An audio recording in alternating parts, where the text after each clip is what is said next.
Na isa sa aking mga matalik na kaibigan, I was amazed na nagustuhan niya yung Bible study and then she told me that she will continue listening. Tapos pag uwi ko sa bahay, hinanap ko talaga sa Google yung mga verses na yon na diniscuss po sa doktrina. Ikinwento ko po sa husband ko pagdating ng bahay kasi mahilig po siya magbasa ng Biblia. Tsaka very active talaga sila sa Catholic. Sabi ko, Dad, alam mo na nakinig ako ng Bible study kanina. Natsyempuhan lang, parang ganun. Sabi ko, pero parang hindi siya makuha sa isip ko na isa lang talaga ang Diyos. Sabi ko, tingnan mo.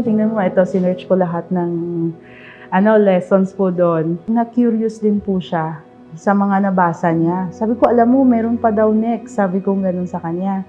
Sabi niya, sige nga, pakinggan ko din.